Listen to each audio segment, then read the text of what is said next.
Let's stop. Same thing for this topic. We want to clear up from last class before going on. The first thing is this silly issue about signs. It's not going to be very illuminating since we confused ourselves about the signs of the action in last class. Let's clear that up. Okay, so the first question we should ask is, how do you know what is the correct sign? Yeah, how do you know what is the correct sign of the action? Just starting with the first action, which by the way has a name, it's called the number of action. So remember we said that the action was equal to minus 1 by 4 pi or 2 pi alpha prime times determinant, well, square root of minus del alpha x mu del alpha x mu. That was the action. Okay, so just to convince you that this is the right physical sign of the action, let's do the following. Let's take a configuration of this string that stretches infinitely long in the x1 direction. Okay, so because string whose best string configuration is stretching infinitely long in the x1 direction, it's at the origin in all other spatial directions. Okay, and for this string, let's be completely physical. Let's use a gauge such that x1 sigma is equal to x1 and tau is equal to x0.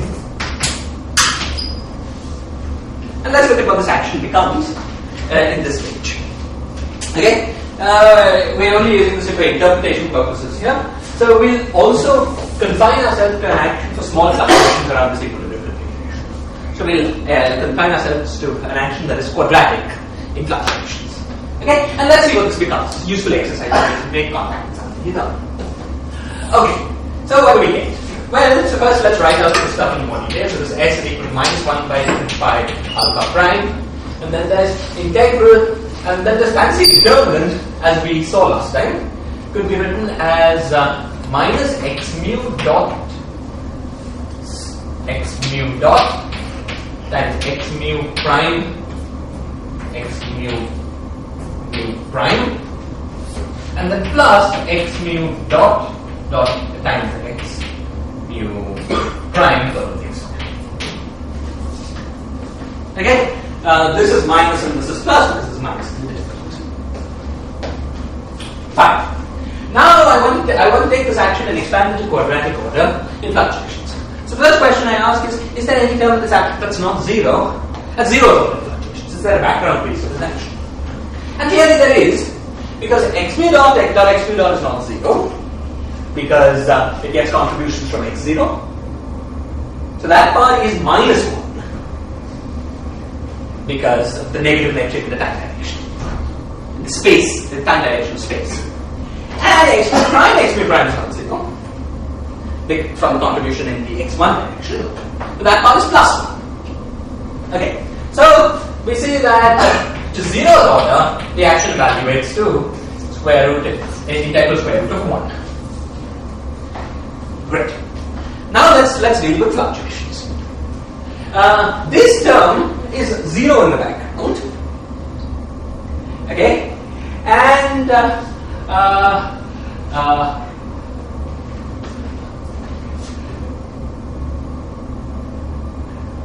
okay. So this term is 0. Okay, we should do this carefully. We should do it carefully, but let me just take what comes from this term to save time. We get some addition. What bother us very much.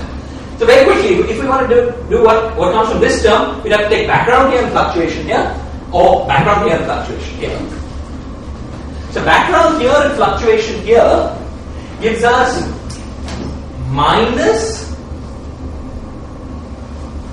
x mu dot x mu dot. Okay, so now first is mu. This mu should become I. You see, because of these d degrees of freedom, 2 have been cage fixed, so they're not dynamical degrees of freedom. Okay, so it's only the remaining d minus 2 that are dynamical degrees of freedom. So the part where mu runs over either 0, the time coordinate, or 1d, coordinate where we gauge phase, only contributes to the background. There are no fluctuations in those directions. Is this clear? Okay, so suppose we were doing the rewriting exactly. We should hurry up. But suppose we were doing the rewriting exactly. Actually, this still won't even contribute to quadratic order for this reason. So suppose we were doing the rewriting exactly, what would this thing become? So this thing would become -1 plus x mu xi dot xi dot. Okay, this term would become 1 plus xi prime xi prime. And this term would become plus xi dot xi prime. So this is an exact rewriting of the expression about making no assumptions. Okay? Now you see that this thing is quadratics. We don't even need to. It's to quadratic order, we can forget about it. To quadratic order, what do we get? We get 1 by 2 pi alpha prime. Then because we're doing quadratic order, we get a half from the square root. And we get integral of and there was a minus sign here from this minus sign. So we get integral of 1 minus xi dot plus xi prime xi. If I bring the square roots to the 2, which is equal to 1 by 4 pi alpha prime into integral of 2 I'm dropping my minuses, minus, and this is now minus xi dot plus xi prime xi. Is this good? Okay? So now we know the constant term of the action, who cares about it? Though it might, just for future purposes, let's remember that it's a negative constant term. Okay? So this is 1 by 2 pi alpha prime minus plus 1 by 4 pi alpha prime into xi dot square minus xi prime. Now this you see is a physical action. Because this gives you physical action because it has positive kinetic. Okay? So it gives you a physical action for fluctuations of the string. In a condensed manner, of course, if you write down an action for fluctuations of the string, you would write down this action with some phenomenological tension. Okay? So that determines the sign of what we started with. That better have been minus. Okay. Now, we saw that last time that we got this was equivalent classically to 1 by 4 pi alpha prime with a plus or minus, which there was a point where we took the square root. We weren't sure which sign to take. 1 by 4 pi alpha prime square root minus g alpha beta del alpha x mu del alpha x. Okay. Which sign should we be taking? Well, there are two arguments, both of which we did the same answer if you do them carefully. Though one of them was, I was doing it confusedly last time, getting the wrong answer. The first argument is, well, we better have the kinetic term positive for the physical fluctuations. Now, the physical fluctuations are the I fluctuations. So they have no sign from the space-time metric. Okay? But the kinetic term does have a sign from the world sheet metric. Does have a minus from the world sheet metric. Okay? So if we want to make it positive, this had better be the negative sign. Is this clear? What I was getting confused about was the positive definiteness of this action last time. That was stupid confusion. As we can see, okay, let's take the same configuration as before and check that on the background this thing evaluates to something negative. Okay? So the configuration we're looking at is that x0 is equal to tau and x prime is equal to sigma, some constant. X1 is equal to sigma. Okay? Now let's see. You see, the x1 part is clearly positive because both signs are positive. But the x0 part is also positive because both signs are negative. So in here we get something positive and that there's a minus sign which agrees with this minus sign. In fact, value will also be because you get 2 which cancels out. Is this clear?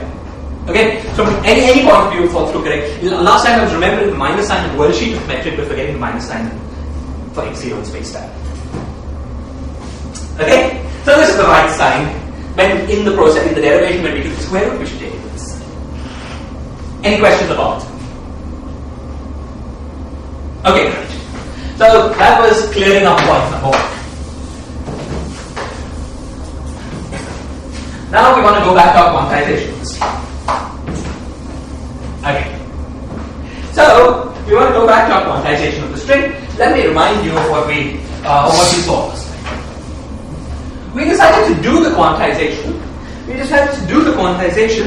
In this Polyakov, the so-called Polyakov action.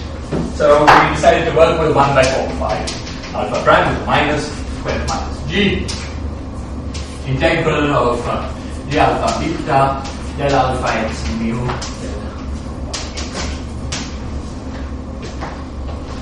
okay. Then we fixed gauge. We gauge fixed.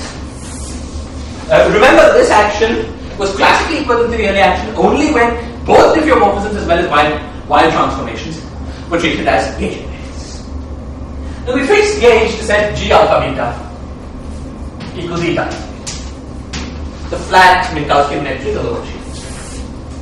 Very good. But we realized that this gauge fixing procedure did not completely fix gauge. Okay, there were defining sigma plus and sigma minus. Sigma plus is tau plus sigma. Sigma minus is equal to tau minus sigma. Okay, there were gauge transformations that were not fixed. We could have performed sigma plus is equal to f of sigma plus tilde, for instance, and sigma minus is equal to g of sigma minus tilde.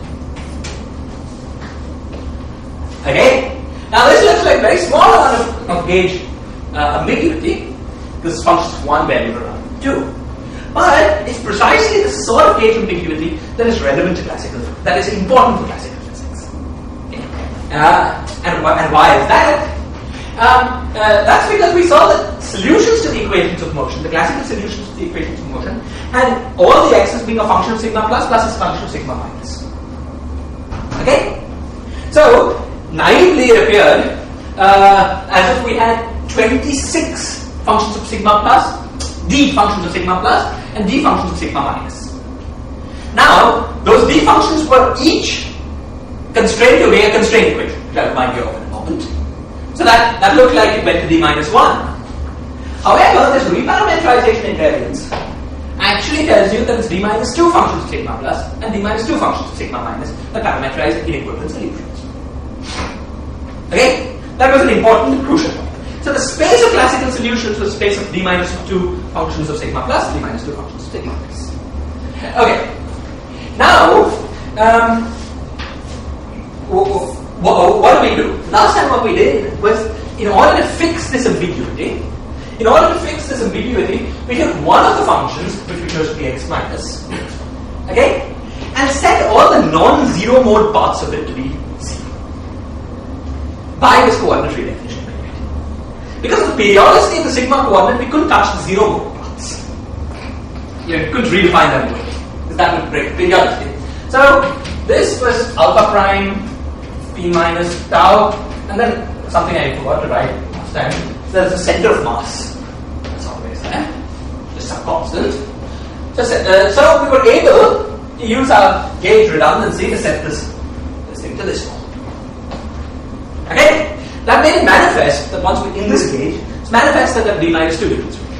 That at d minus 1 left after we set this gauge and then this constraint. Okay. Now the question is, how do we take this classical phase space, this classical space of solutions, and quantize it? Okay? Can you find a reasonable procedure that will allow you to take this classical physics that we've solved completely and to convert it into quantum theory? Okay? So in order to do that, I'm going to give you a 5 or 10 minute introduction, to a way of thinking of quantization that is possibly broader and more but we make very limited use of it. It is possibly broader than ways we have been introduced to before. Actually, people who took my quantum mechanics 1 class, we use this method to quantize Landau levels. I don't think you've heard of that. Okay, so this method has fancy names. It's called geometric quantization. So we will use such a small part of it that we won't require much names, terminologies, anything like that. But let's just see the method. You see, how do we normally do quantization? What we normally do is to say, well, so suppose we were just taking non-relativistic quantum mechanics, we have x and p. Okay, we say that well, there are these variables x and p, and then they have a Poisson bracket such that this thing is 1, and then we raise this Poisson bracket to the commutator, x commutator p is I. We multiply Poisson brackets by I and make them true as commutator relations. Okay, but as you know from the study of classical mechanics, you know, this structure of a commutator, the structure of a Poisson bracket, or even if you didn't know any of this, I mean, the structure of the Poisson bracket is a structure that is geometrical and is not tied to a particular set of variables, not tied to the set of variables x and p. Okay? You can use any variables in phase space and define a Poisson bracket, you know, for these variables. Okay. So let's see more, you know, what I mean. Look, so let's, given a set of variables in phase space, let's say that at the moment we're dealing with xi and pi's, j, so there's more than one x, more than one p now. Okay, let's say that this thing is omega ij. Okay, where omega ij is delta ij, and we also have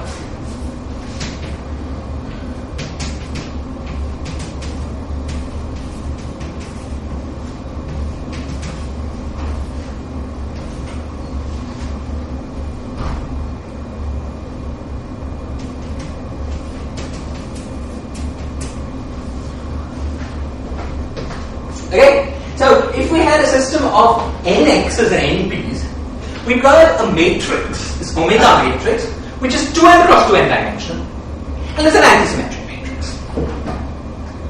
Okay? Now, if you want to move to more general variables than x's and p's, it's better to think of this omega as a tensor rather than a matrix. Okay? It's a tensor in both of whose indices are upper. Okay?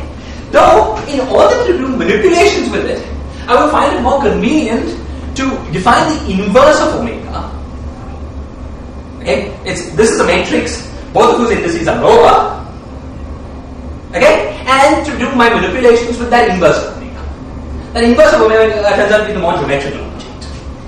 Okay, so what is the inverse of omega? Well, once we've got omega, we can find its inverse. Okay, so if omega, remember xi pj. So, I mean, writing xi and pj to say that it's the Poisson bracket with x on the left p, right, was equal to delta ij. It's easy to convince yourself that omega with a lower xi and pj is equal to minus delta ij. Now, this is the fact that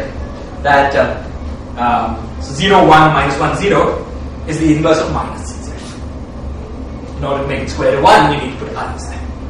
Make a power matrix. Okay? So, instead of dealing with this object here, this object which is an antisymmetric tensor on phase space, okay, I deal with this object here. Okay, now, whenever you have an antisymmetric tensor of any rank, but with lower indices, there is convenient notation to deal with this antisymmetric object that we're now going to use. Okay? This notation has names, it makes it a form, but it's just notation. So, I'm going to encode these components, omega xi pj, into a geometrical object, which I'll call omega, which is omega xi pj, dxi, and then the symbol here, dpj.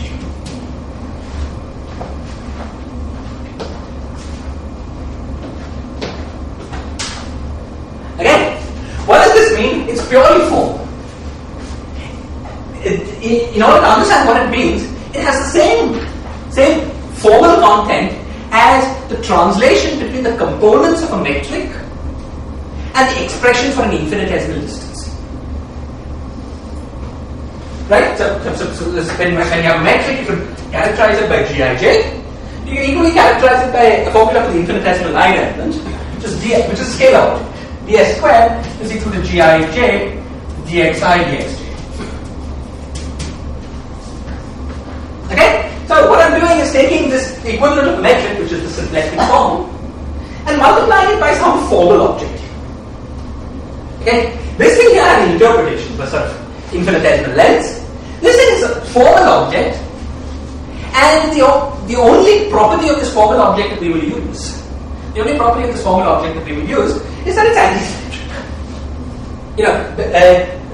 Because we're doing this for an antisymmetric object with lower emphasis, we encode the fact that the tensor is antisymmetric into a formal property of this D objects. Okay, so the formal property we will use is that dA wedge dt is equal to minus dt wedge dt. Later on in this course, maybe middle of next semester, we will return to a study of these geometrical ideas in much more detail. This not for use in quantization then, but use in study of compactification, space-time physics. Okay, so it's good to get used to this notation and these ideas anyway. We'll need that a lot later on. But at the moment, we don't want to go to systematic treatment. This is all I need about this object is that it's okay. Now, why have I told you all of this? I told you all of this because there's a very nice way of thinking of the symplectic structure, the Poisson bracket structure of classical theory. You see, as we discussed in the previous class, a good sort of covariant way of thinking of phase space is to think of it as the class, okay, as the set of all classical solutions of the system. Okay, now an action induces a Poisson bracket structure, a symplectic form, on the space of solutions. If you label solutions by initial values of x and initial values of p, that symplectic structure is just delta p wedge delta x.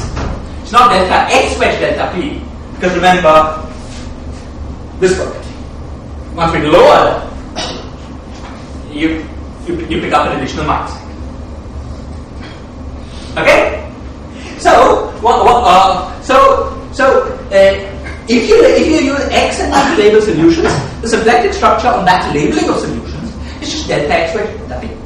But the symplectic form is a geometric object and can be expressed in any coordinates. So once you have a parametrization of phase space, if you want to know what the symplectic structure, what the Poisson bracket structure on this phase space is, what you have to do is to use canonical quantization to say that in the x and p parametrization, it's delta x wedge delta p with a minus sign. And then use the usual rules of tensor transformations to go to the symplectic form in any unbasis form. Okay? Now this notation makes that particularly convenient. Because if you've got a set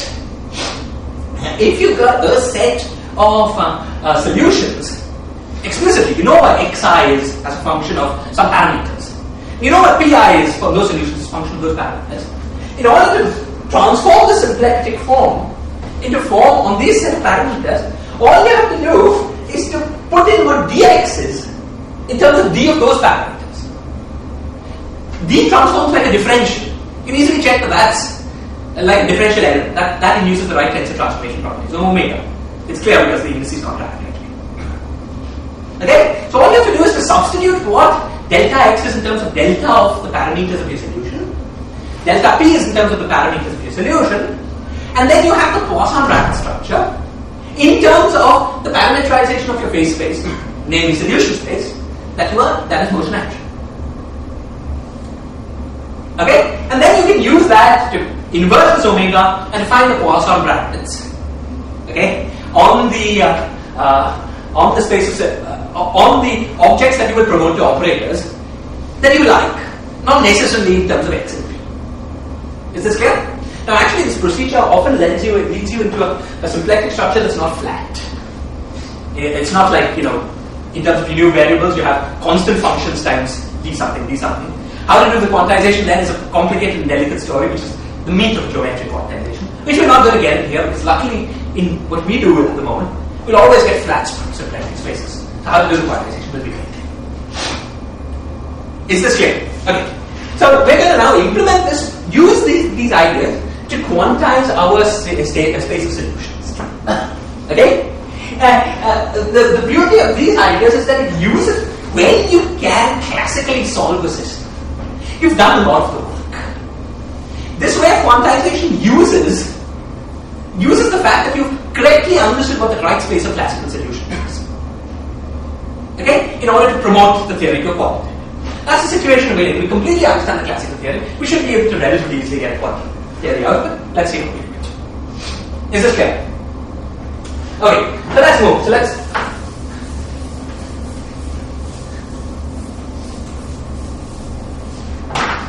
Okay, we work in the gauge that we're working in. Okay, what was our action? Well, our action was 1 by 4 pi alpha, right? Integral d to sigma. Now okay, let's say even before fixing the gauge, that is g alpha beta del alpha is mu del alpha is mu, and that's a minus.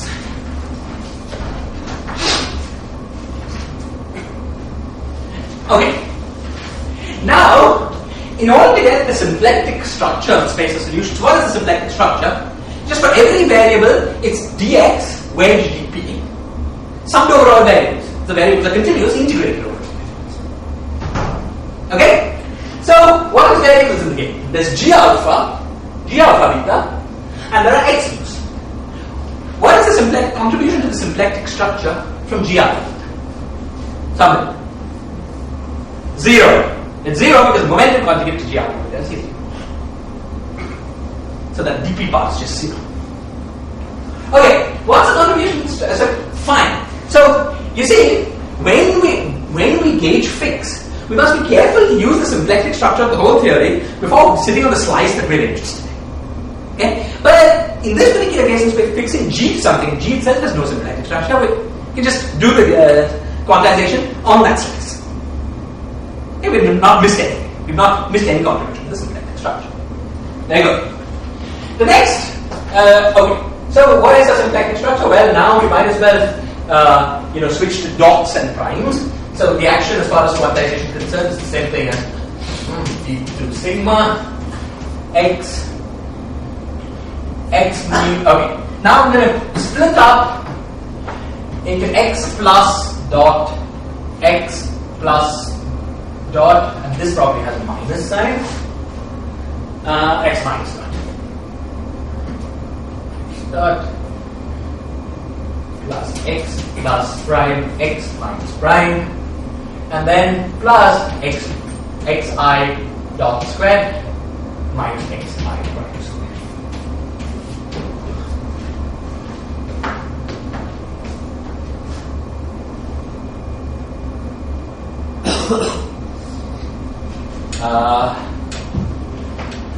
Let me check if I got signs right here.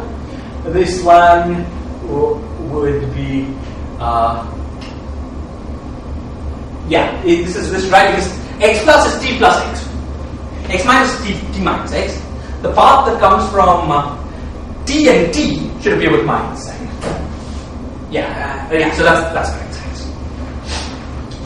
Okay, so this is our action. So what's the symplectic form that follows from this action? Okay, so the symplectic form that follows from this action is 1 by 4 pi, but now when we compute the momentum conjugate to any variable, okay, that's right, 1 by 4 pi alpha prime, then integral, now the momentum conjugate to x minus, okay, the momentum conjugate to x minus is at minus x plus dot. Okay, so we get minus x plus dot delta of this, that's delta is the same as d here. Here we are writing delta as a function. Okay, wedge delta of x minus.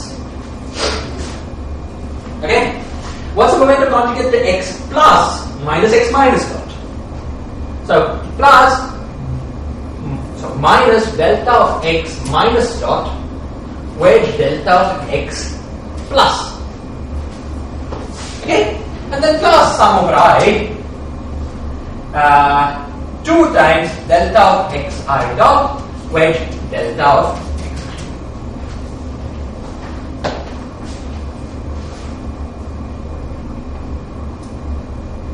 Is this clear?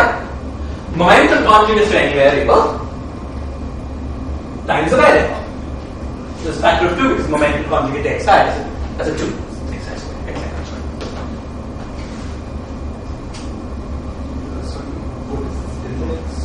Delta is the same symbol as d.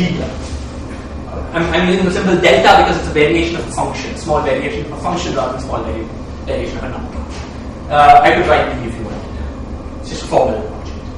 It's the basis and space of one force. It doesn't matter. Just the basis behind which you write your omega. This has exactly the same information as the statement that the Poisson bracket between x minus and x plus dot is a delta function. That's all that is to say. It's standard canonical modernization.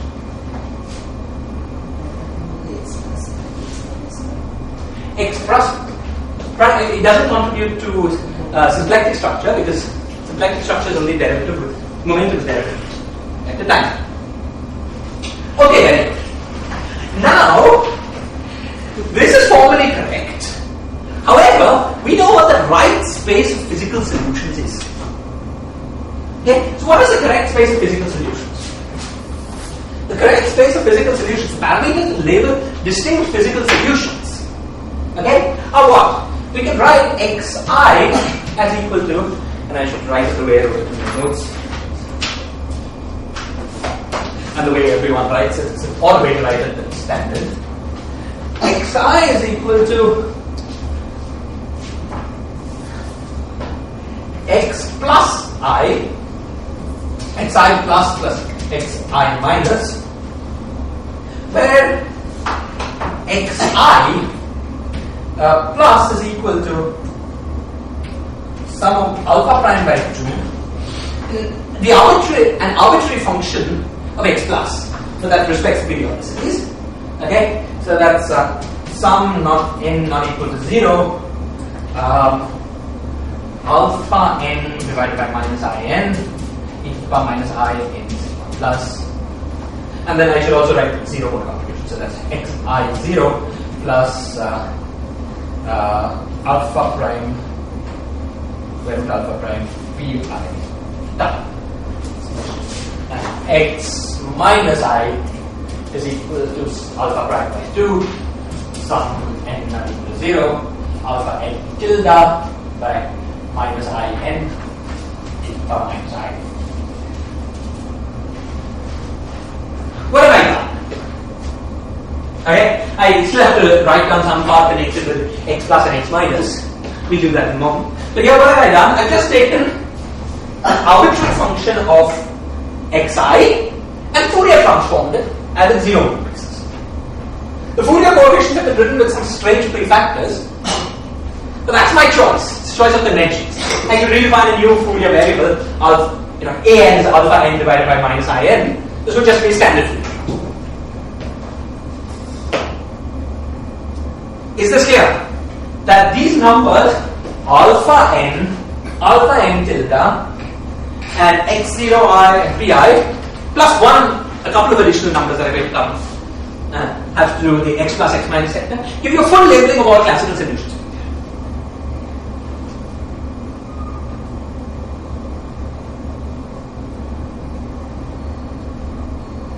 Of course, there are reality conditions here. Alpha n will have to be the complex conjugate of alpha minus n in order for this function to be real functions. So that we'll keep that in mind. Is this clear? Okay, questions, comments. If you have any questions, comments, please stop me. If it's not clear to anyone, please say.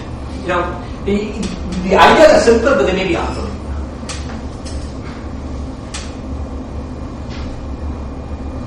If anyone has a question slightly other people have the same question, don't feel embarrassed. So what happens to this x plus and x minus? Wait, we can't do that. We've not yet done. Okay. But as we've seen before, this does not exhaust the space of solutions completely.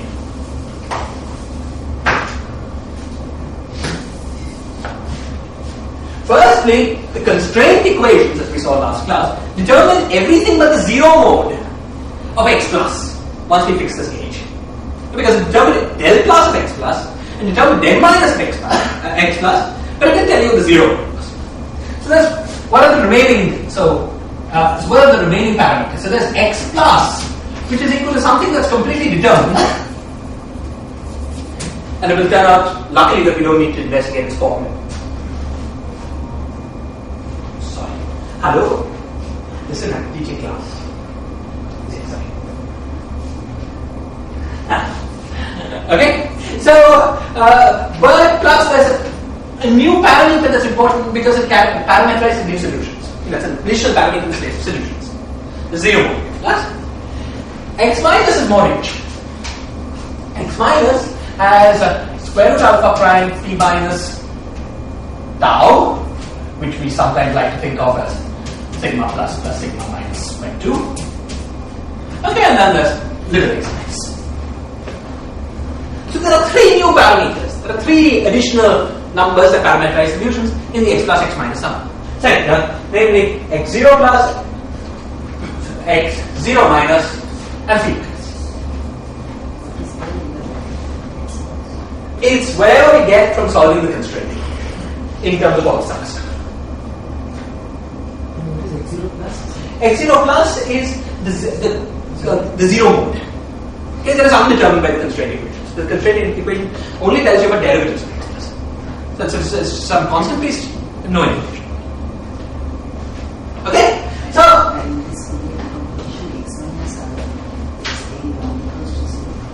yes, all of this is n not equal to 0. Alpha n tilde by minus in e to the power minus in sigma minus. Okay, now we want to determine the symplectic structure on the space of solutions. So all we have to do is to plug in these classical solutions into the symplectic form. Okay, but even before we start doing this in detail, and we will soon do it, okay? But even before we start doing it in detail, we see something very nice. Because delta x minus. So what is delta? Delta is a variation as you move on the space of solutions. Okay? X minus has only one parameter, or two parameters in which solutions change. X plus is much richer because this function is a function of all these alphas. So delta x plus is something very complicated. Okay? But basically, because delta x minus is very simple. Delta x minus comes only from these paths, and these paths have no Fourier modes, as Fourier mode equal to 0. Okay?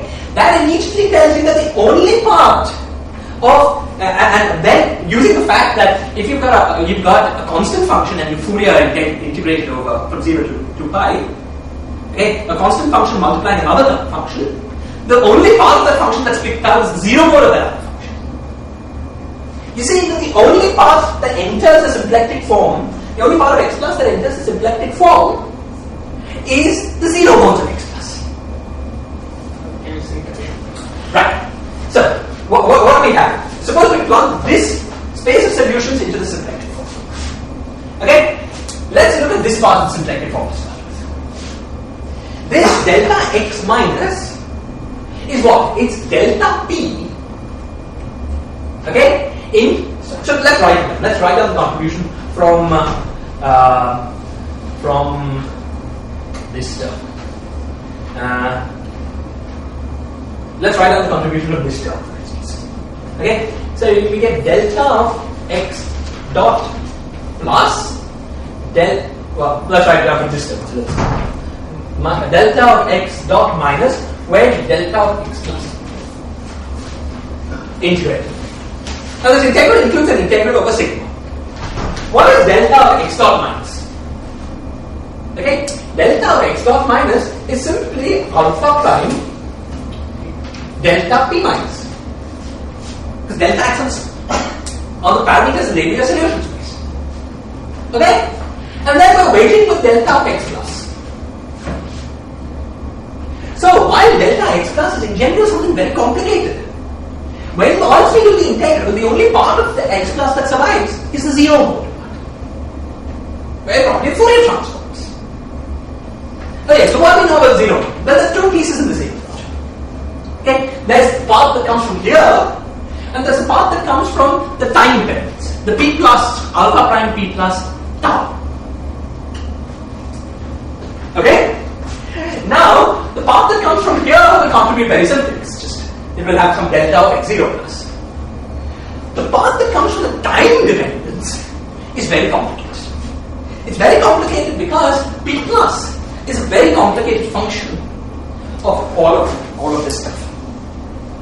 As we will see in a moment. You know, if you imagine doing the following. Solve for x plus.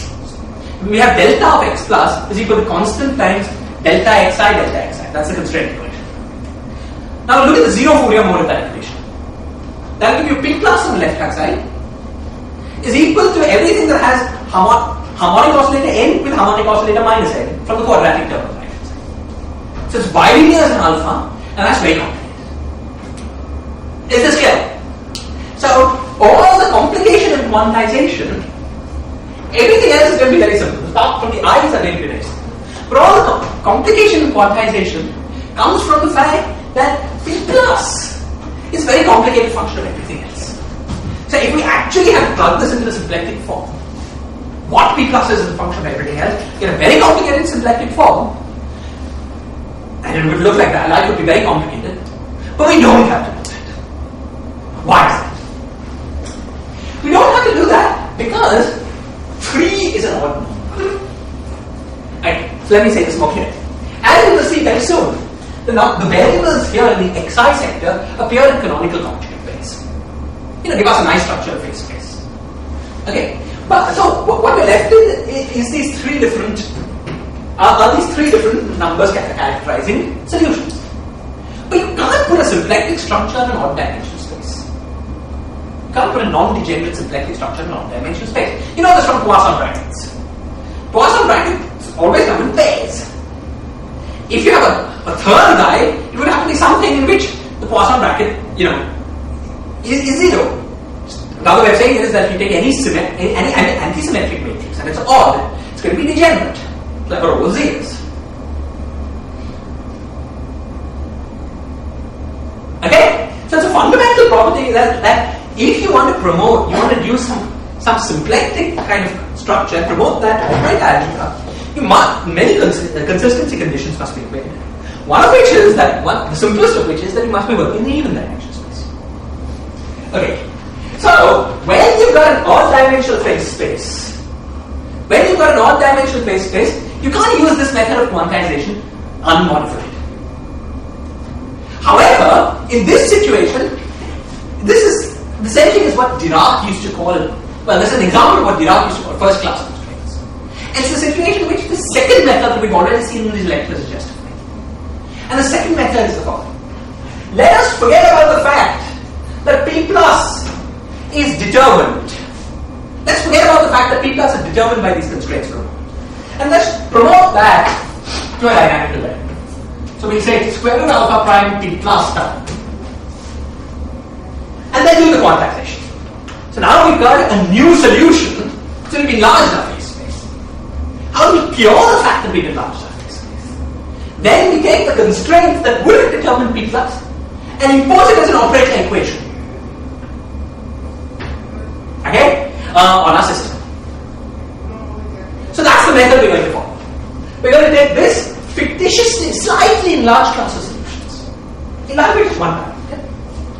Do the quantization and impose the one non-trivial equation, the equation that would have determined P plus as a function of everything else, as an operator equation on Hilbert space.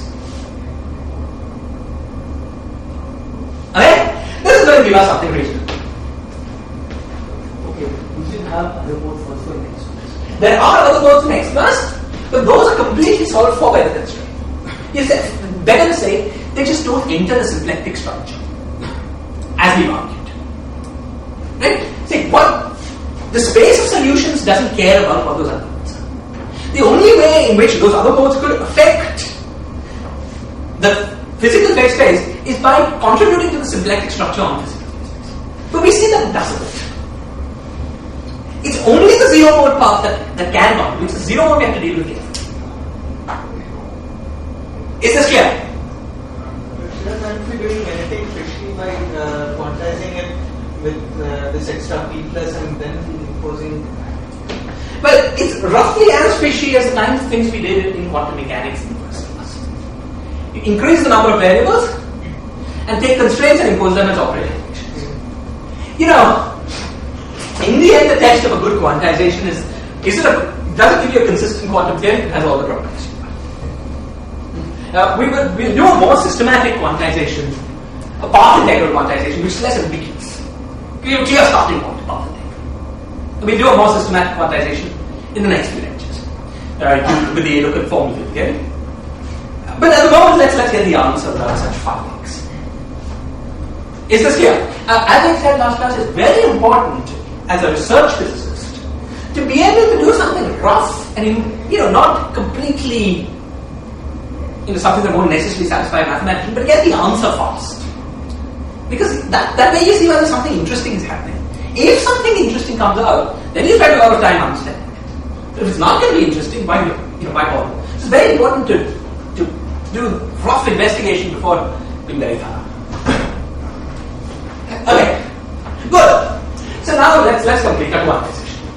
So what we're going to do is to take this class of solutions with this symplectic form, this class of solutions with this symplectic form, and do the quantization imposing that one or rather two, because there's one in the x plus sector and one in the x minus sector, remaining constraints. Okay, so let's first do the quantization and then quantify the constraints. Okay, so let's first deal with the xi sector. So the xi sectors we've plugged in like this. Now we have to plug that into the symplectic. Okay, so what do we get? Okay, let's first deal with the zero modes of xi. The zero modes of xi are very simple. What we want to do is to plug the zero mode expansion into 1 by 2 alpha. Okay, 1 by 2 pi alpha prime. But now you do the integral over sigma, that gives you a factor of 2 pi. So sorry, 1 by 4 pi alpha, right? Then you do the integral over sigma, and that gives you a factor of 2 pi. So that's 1 by 2 alpha prime times integral of there's a 2 here, so that gives that. And then we have integral of delta of alpha prime pi, wedge delta of x0.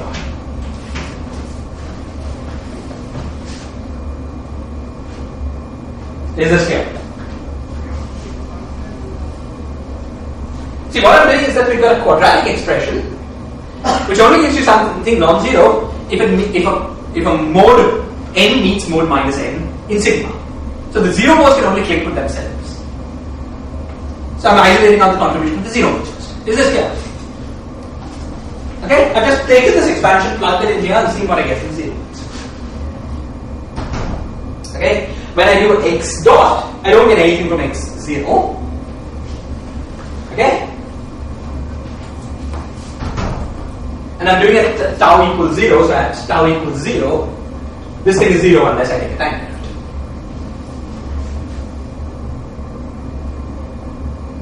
Is this clear? Okay? So, oh sorry, did I have square root alpha? If I had put square root alpha primes in properties. This expansion should have been without square roots, I'm sorry about that. Should be basically chosen to cancel this alpha prime, yeah? This is not square root. Okay, so this is simply delta pi wedge delta x0y. This is the standard px commutation relationship for quantum fields. Is this clear? So the quantization of the zero mode sector is very simple.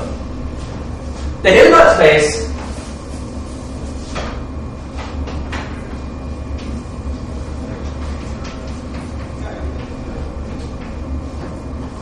square integrable functions of x0y and momentum is operated is implemented by the differential operator.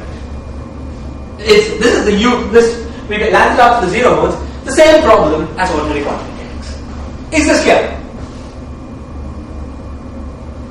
Okay? Now, what about the x plus x minus sector? The x plus x minus sector is all zero modes. Okay? So, if I wanted to, I could move back to the coordinates x0 and x1. And then the quantization of the zero modes is exact for each of these things is exactly like any of the xi's. So I don't need to say anything new about the quantization of these coordinates. It's exactly the same as this. Is this clear? So we quantize all the zero modes. What we've landed up with is functions of d variables. Okay, with the differential operators being implemented as derivatives.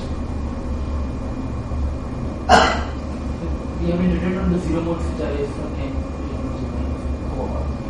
You see, what we're trying to do is write out the symplectic structure on zero modes. Okay. Okay, that will contribute to the symplectic structure on alpha ends. We're doing that. But x0 and the p enter into the symplectic structure only in this form. We've completely done that. The quantization of that sector is clear. It's decoupled, right? The zero modes don't talk to the other things. So we've got one Hilbert space that is just functions of d variables, square integrable functions of d variables. Is this clear? Okay. Now, what about the rest? So let's move to that.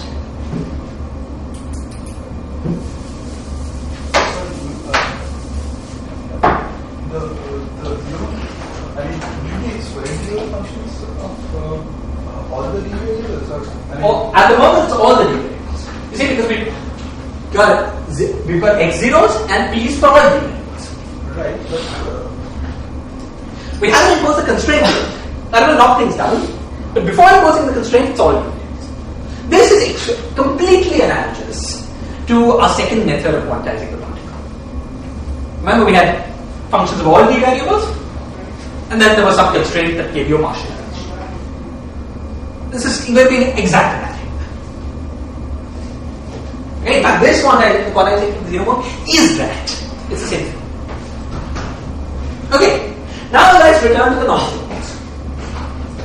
Okay, the non-zero modes are quantized very simply. By using the same procedure. So let's plug in to this object and see what we get. Okay. Now we've got a 2 and a 4 pi, so that becomes a 2 pi. Then when we do an integral, we get a factor of 2 pi when momenta click. Okay? So we'll have 1 by alpha prime. But the way we've written our expansion, there's an explicit factor of square root alpha prime behind each of the oscillators. Everything is quadratic, so the alpha primes will cancel. We've also got a factor of 2, so all that we're left with is a half. So we've got half, and then whatever else comes from here. Okay, so whatever else comes from here, remember we absorb this 2 also. So half times delta of xi dot wedge delta of where we've done the integral over sigma. This bad relation. Fine, let me try. Delta half times what? It comes from here. We only get contributions when momenta equal. Okay, so let's first take delta. Delta is delta alpha. It's just plugging in here. Okay, so when we plug in here, what we get delta. When we take dot, this factor has been chosen exactly to cancel what we get by differentiating.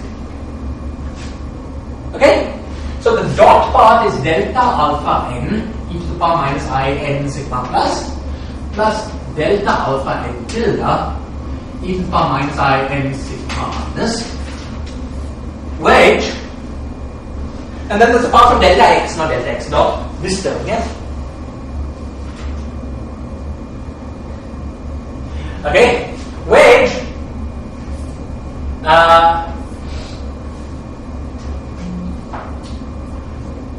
okay, let me be more systematic. Let me add 1 by 4 pi, and I've not yet done the integral.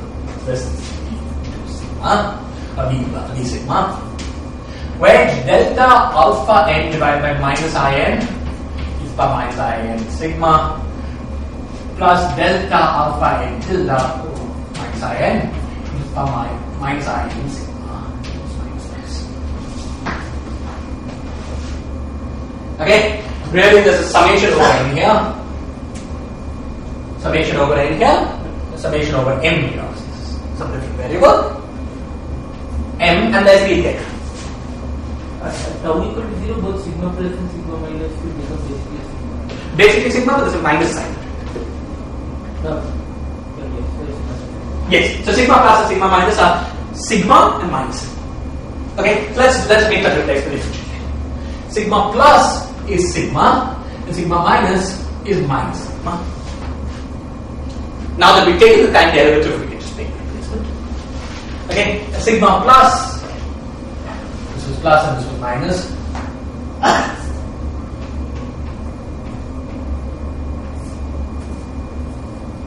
Okay, so this is sigma plus is sigma. I am sigma, and it had a minus, and this is plus I am sigma. Okay, sorry for the unsystematic nature of this thing, but if anything is unclear, please ask. This summation goes over n and n. But the summation, because of the integral, we get a click only when the Fourier modes add up to 0.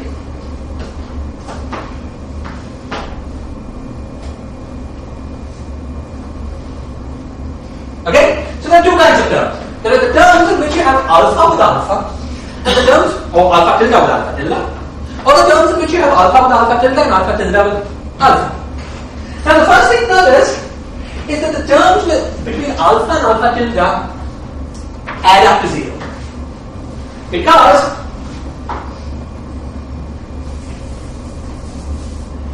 you have, okay, so it only clicks when n is equal to m, and then you get delta alpha n wedge delta alpha tilde n plus delta alpha tilde n wedge delta alpha n, both divided by minus I n.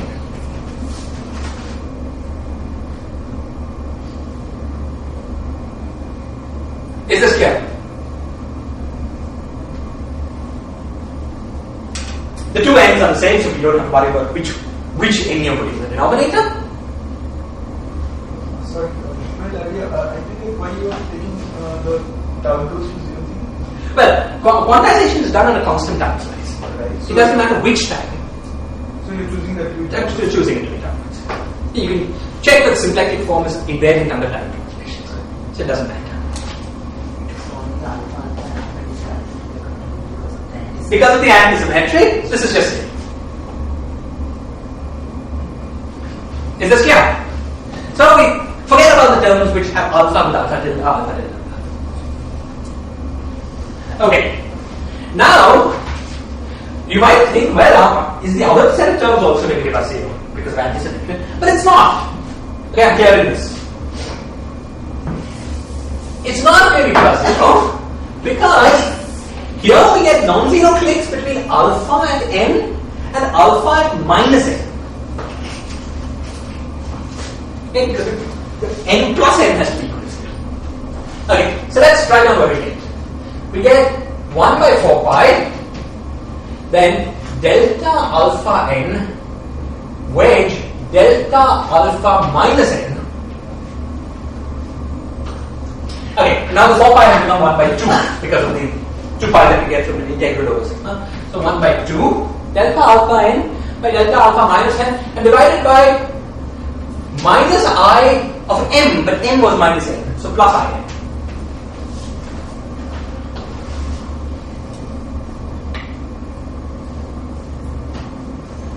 Right? This is summed over n, and you get the same thing with the other values.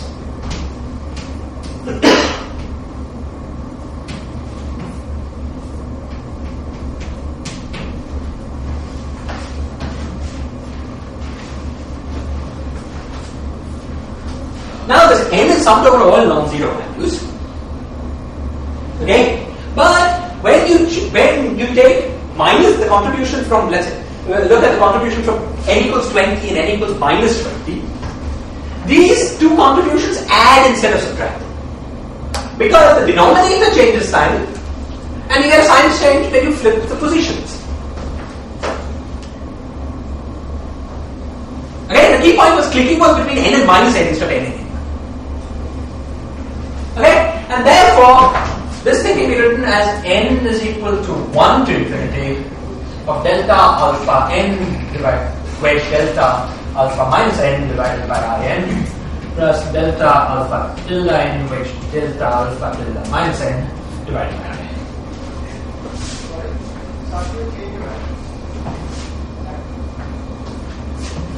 Okay, so quantization of this sector is now also totally trivial. You say you've got a bunch of terms, each of which is quadratically decoupled from everything else. Alpha n talks to alpha minus n. I should also have been putting an I in x everywhere. Okay, I'll do it now. So dealing with any one scalar, they're all the xi's. Okay, I should have been putting that. I just put it at the end. Okay, now what is the correct quantization of the symplectic form? Well, we know that if we had delta something wedge delta something, that is the commutator. The second with the first has commutator I. Okay, this is telling us what omega is with lower indices. So omega with lower indices has an additional factor of in the denominator. Therefore, omega with upper indices has an additional factor of in the numerator. Okay, so we conclude that this with this has a commutation relation of x and b times in.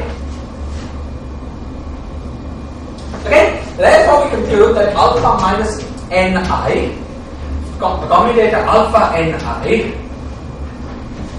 is equal to I times in. Okay, or alpha n I commutator alpha minus n, and reverse positions to get a minus sign, is equal to n.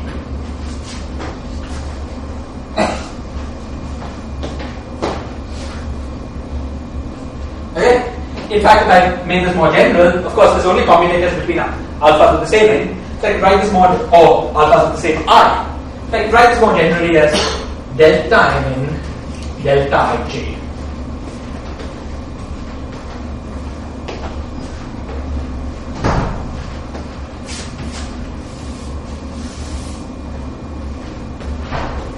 That completes our quantization.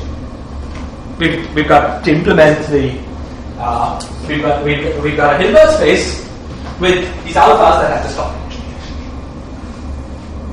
Now, what does this combination relate to mean? This is basically harmonic oscillator creation operator, annihilation operator, creation operator with frequency n.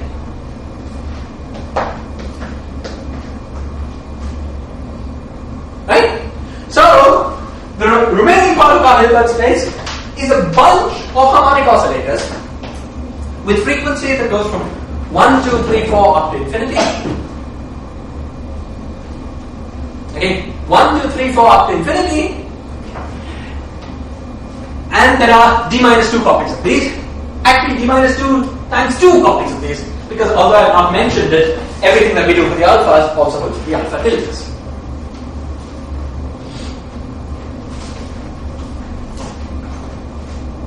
Is this clear? Okay? So we've got d minus 2 times 2 sequences of harmonic oscillators with frequencies 1 to infinity. So each of these Hilbert spaces tensor with each other, tensor with the Hilbert space of functions, square integrable functions and d variables. That is the full Hilbert space that we get from quantization.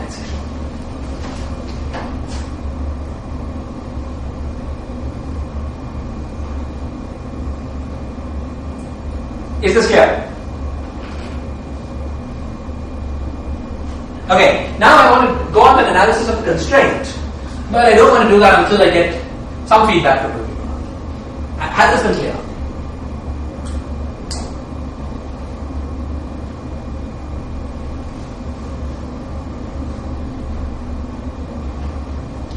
Okay, let me do the analysis of the constraint, then we come back. Okay, so I want to say 2-3 things. I've used slightly fancy techniques to do the quantization here. The techniques were fancy, and the reason I use these slightly fancy techniques, but first, it's much faster than standard techniques. And second, the logic for this way of proceeding is much clearer when said in this language. However, what I have done in content is exactly the same as the following. Start from the action we wrote down right at the end of last class.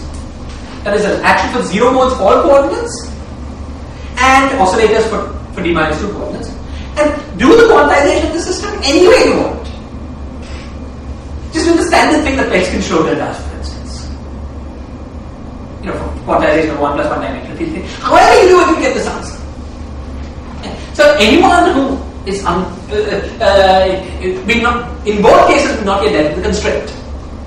Last time I also secretly enlarged the Hilbert space a little bit without us seeing what was going on. This is much clearer because we see what was going on. Okay, but anyway, so what I want to say is that the quantization we've done so far is exactly the same as what you get if you start with the action we wrote down right at the end of last class. It was 0 modes for all coordinates, oscillators for d minus 2, and did the quantization any way you want.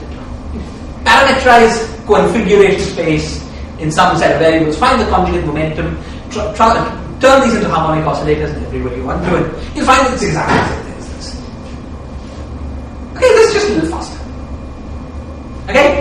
Anyone who feels uncomfortable with the way we, with all these delta this and symplectic forms and I don't know all this stuff, just take that action we started with the end of last class. This is a very useful exercise, strongly recommended.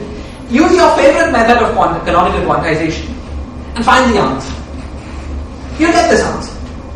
Okay? Please do that if you feel uncomfortable. It's not necessary to be jazzy, except for the logic, whereas I think much clearer this way. Okay, now this is the first point. Now, well, that was the only one. The thing we want to do now is to impose the constraint. Okay. So, what was the constraint? So the constraint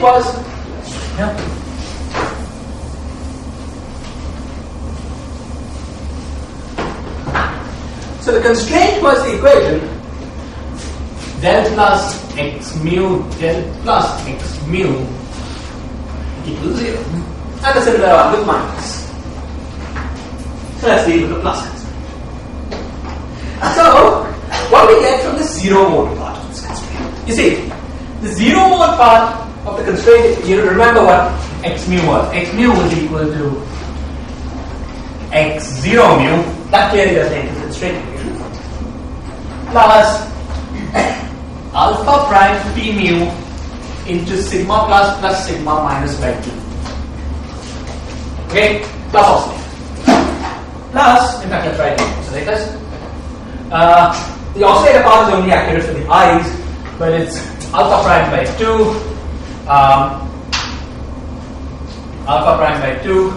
and then alpha n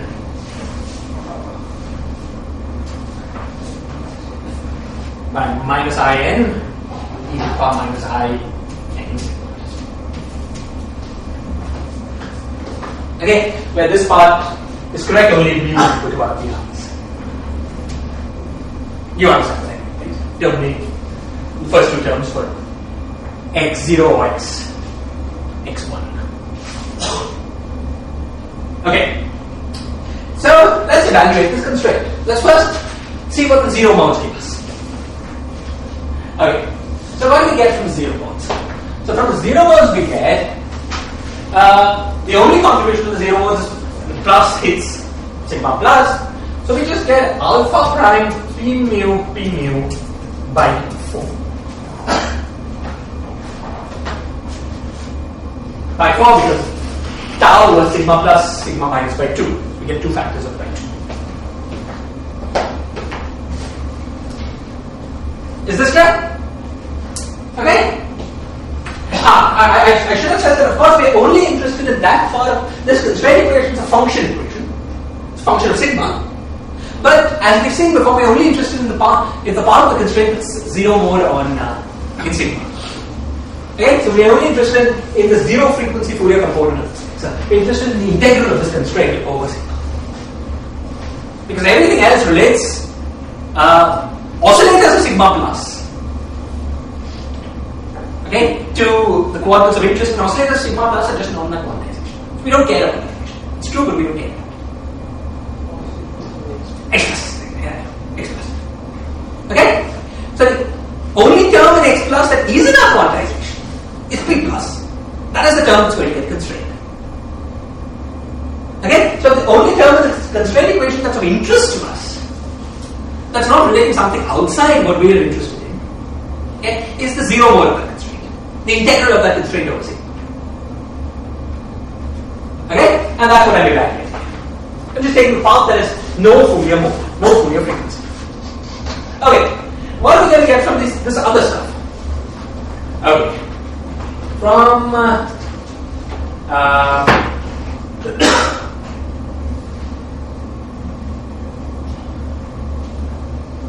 well, from the other stuff, what do we get? I'm getting powers of alpha prime wrong, which is silly. Okay, let's oh, this alpha prime squared. Get two factors of alpha prime in a moment. So yeah, expansion alpha prime gives you not squared. And now from the 0 mode part what we get, sorry, from the oscillators what we get, well we get alpha prime by 2 because we got something squared, and then we get sigma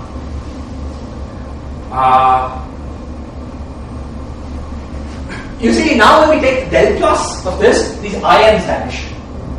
So we just get sigma alpha ni alpha minus ni. Some alpha is n equal from n is not equal to 0.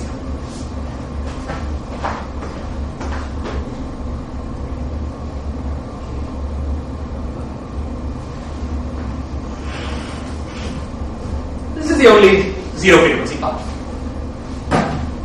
of that constraint. Okay? Great. Now we're nearly through.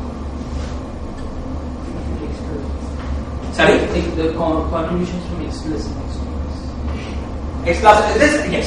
Now, all that is involved there is letting this mu run over all this. Because the 0 mode part of X plus X minus is the same. Okay? So let's just say that this is summed only over I equals 1 to d minus 2, but this is summed over X. Okay, two questions. The X minus doesn't have any mode. Right? It just oscillator. Yes. It doesn't have any oscillator. Yes. But X plus has oscillator mode which can in principle give a contribution like this. Well, the X plus oscillator modes are determined by the constraint equations in terms of everything else. Yes. So they're not labels on phase space. The space of solution is completely determined by what the oscillator modes of the d minus 2.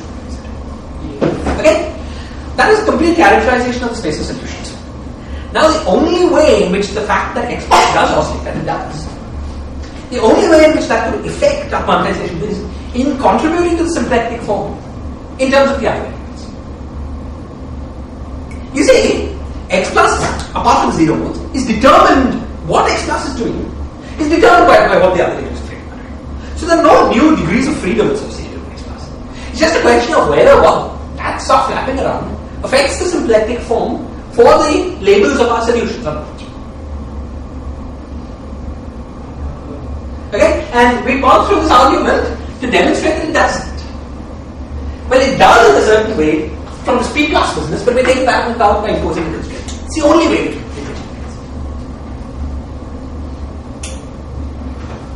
Good. Please keep asking. This is very important. It's very important.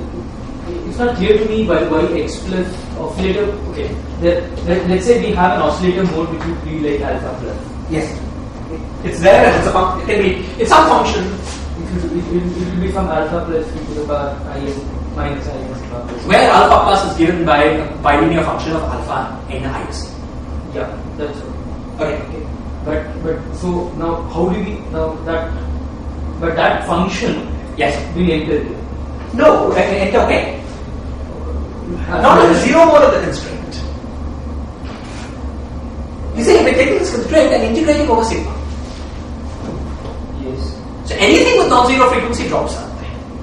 Right? It would be non-zero frequency because x minus has only zero frequency. Okay. That's because if one of them is x plus, another is x minus. Exactly. If one is x plus, the other is x plus. Good. Okay. Fine. So let's go. So let's understand what this thing is. See, we've got the summation over all n. Okay? But the summation over all n includes both n positive and n negative. Now when n negative is to the right, we've got the creation operators to the right.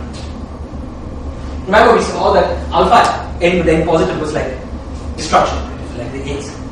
Okay? When n positive is to the right, we've got the destruction operations to the right. Now it's always a good idea to write things in normal order form. So let's do that. So we've got the equation 0 is equal to alpha prime squared p mu by 4 plus